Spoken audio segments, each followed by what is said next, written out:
పంచాయతీ తొలి విడత ఎన్నికల నామినేషన్ ఉపసంహరణ నిన్నటితో ముగిసింది. చాలా గ్రామ పంచాయతీలో ఏకగ్రీవాలు పూర్తయ్యాయి. దీంతో ఆయా గ్రామాల్లో సందడి నెలకొంది. గ్రామానికి ఇచ్చిన హామీలు నెరవేరుస్తామని, ప్రజా సమస్యల పరిష్కారానికి కృషి చేస్తామని ఏకగ్రీవ సర్పంచ్లు హామీలు ఇస్తున్నారు.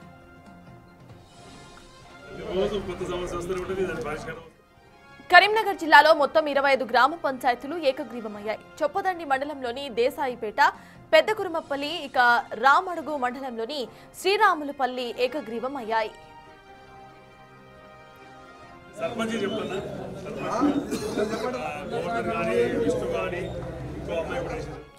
పెద్దపల్లి జిల్లాలో 4 సర్పంచ్ స్థానాలు ఏకగ్రీవమయ్యాయి. జగిత్యాల జిల్లాలో 9 గ్రామ పంచాయతీలు ఏకగ్రీవంగా తీర్పునిచ్చాయి.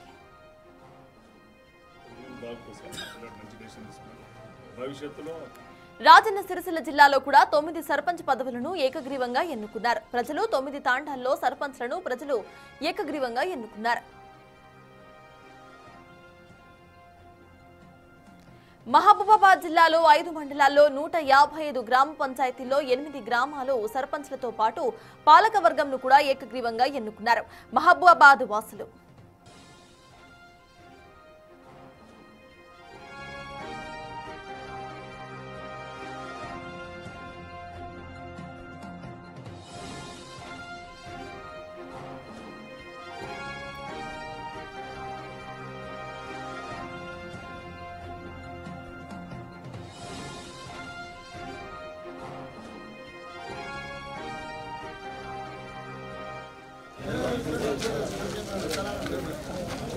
చెప్తాను కదా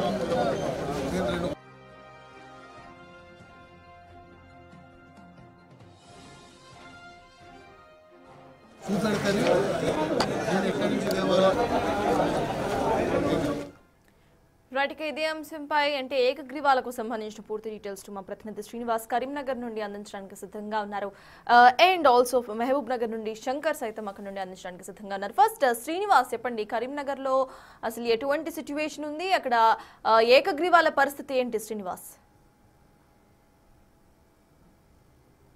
సర్తాజ్, మొత్తానికి ఉమ్మడి కరీంనగర్ జిల్లా వ్యాప్తంగా అయితే ఇటు ఏకగ్రీవ గ్రామ పంచాయతీలు ఎన్నుకోవాలని చెప్పి ఇప్పటికే ఇటు ప్రజాప్రతినిధులు కూడా పిలిపించినటువంటి పరిస్థితి. ఒకవేళ ఆ గ్రామాలు ఏకగ్రీవం చేసుకుంటే తమ ఎమ్మెల్యే నిధుల నుంచి, ఎంపీల నిధుల నుంచి పెద్ద మొత్తం లోపల కూడా గ్రామ అభివృద్ధి కోసం పాటుపడతామని చెప్పి ప్రజాప్రతినిధులు చెప్తున్నటువంటి నేపథ్యం లోపల గ్రామ అభివృద్ధి కోసము ఉమ్మడి కరీంనగర్ జిల్లా లోపల ఇప్పటికే మొదటి విడత లోపల 398 నామినేషన్లు, 398 గ్రామాలకు పెద్ద మొత్తంలో కూడా నామినేషన్లు వచ్చినటువంటి నేపథ్యం లోపల 398 గ్రామాల లోపల మొదటి విడత లోపల 25 గ్రామ పంచాయతీలను ఉమ్మడి కరీంనగర్ జిల్లా వ్యాప్తంగా అయితే ఏకగ్రీవం చేసుకోవడం కూడా జరిగింది. అయితే గ్రామ అభివృద్ధి కోసము మేము కూడా పాటుపడాలనేటువంటి ఉద్దేశం లోపల గ్రామం లోపల ఉన్నటువంటి యువత అందరూ కూడా తమ గ్రామాలను ఏకగ్రీవం చేసుకోవడానికి ఎవరైతే సర్పంచ్ గా నామినేషన్ వేసినటువంటి అభ్యర్థులు ఉన్నారో వాళ్ళ ఉపసంహరణకు అయితే ఇటు కృషి చేసినటువంటి పరిస్థితి. అయితే ఇటు 25 గ్రామ పంచాయతీ లోపల ముఖ్యంగా తీసుకోవాల్సింది ఏంటి అంటే ఇక్కడ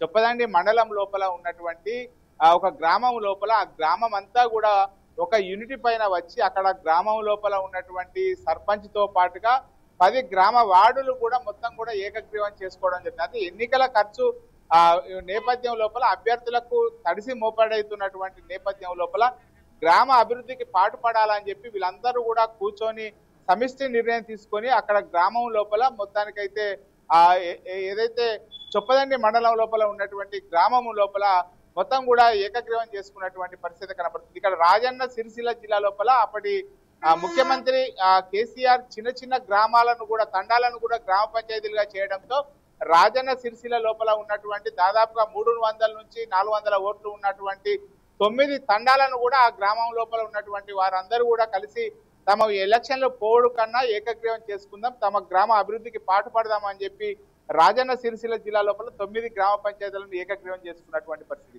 మరి ముఖ్యంగా ఇక్కడ మంత్రి శ్రీధర్ బాబు ప్రాతినిధ్యం వహిస్తున్నటువంటి మంతని నియోజకవర్గం లోపల కూడా ఇటు 2 మండలాల లోపల దాదాపుగా 8 గ్రామాలు అందరు కలిసి కూర్చొని ఏకగ్రీవం చేసుకున్నటువంటి పరిస్థితి. మొత్తానికైతే 398 గ్రామాలకు ఆ ఎన్నికలు జరుగుతున్నటువంటి నేపథ్యం లోపల మొదటి విడత లోపల 25 గ్రామ పంచాయతీలు ఏకగ్రీవం చేసుకున్నాయి.